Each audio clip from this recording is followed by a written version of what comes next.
सफल होना चाहते हो तो मेरी ये 3 बातें हमेशा याद रखना। पहली तैयारी, दूसरी कड़ी मेहनत और तीसरी है असफलता से सीख लेना।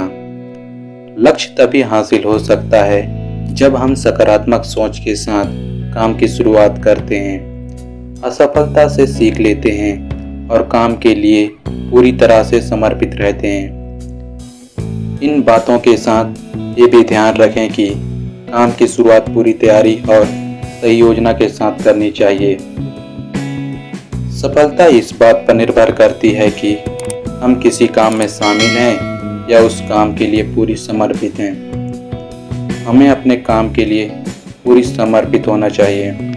असफल होने के बाद निराश से बचें और सकारात्मक सोच के साथ फिर से शुरुआत करें। इसे हम रामायण के एक प्रसंग के माध्यम से समझते हैं। हनुमान जी भी पहली कोशिश में नहीं खोज पाए थे सीता माता को। हनुमान जी देवी सीता की खोज में लंका पहुंच गए थे। एक काम बहुत मुश्किल था क्योंकि हनुमान जी ने सीता जी को कभी देखा नहीं था। लंका की पहली बार पहुंचे थे।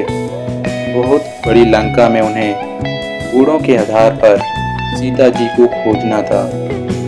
हनुमान जी को कहीं भी सीता जी नहीं दिख रहे थे। हनुमान जी लंका में एक एक महल में गए। लंका के महलों में हनुमान जी ने जो महिलाएं देखी वह सभी राक्षसों के साथ मदिरा पी रही थी। वह भोग विलास का वातावरण था। लंका में बहुत खोजने के बाद हनुमान जी ने विचार किया कि ऐसे वातावरण में देवी सीता कहाँ हो सकती है।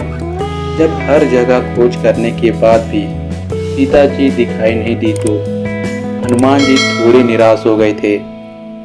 हनुमान जी सोचने लगे कि सीता जी की खोज नहीं की और उनकी सूचना बिना श्री राम के पास नहीं जा सकता।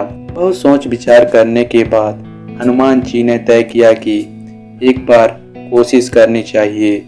उन्होंने आंखें बंद किया और श्री राम का ध्यान किया।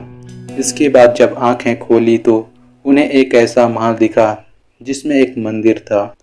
लंका में मंदिर देखकर हनुमान जी समझ गए कि अधर्मी राक्षसों में मंदिर का दिखना शुभ संकेत है। मंदिर दिखा तो अब सीता जी भी जरूर मिलेंगे। सकारात्मक सोच के साथ हनुमान जी ने दोबारा सीता जी की खोज शुरू कर दी और इस बार उन्हें अशोक वाटिका में देवी सीता मिल गई। इस प्रसंग के माध्यम से हनुमान जी हमें यही सिखा रहे हैं कि कई बार मुश्किल काम में पहली कोशिश में सफलता नहीं मिल पाती है। ऐसे में निराश नहीं होना चाहिए। हमें निराश से बचना चाहिए और भगवान का ध्यान करते हुए सकारात्मक सोच के साथ फिर से कोशिश करनी चाहिए। सफलता जरूर मिलेगी। कोई भी बाधा हमें तब तक नहीं हरा सकती जब तक हम खुद न हार जाएं। आत्मविश्वास बनाए रखेंगे और मेहनत करते रहेंगे तो सफलता जरूर मिलेगी। जय हिंद।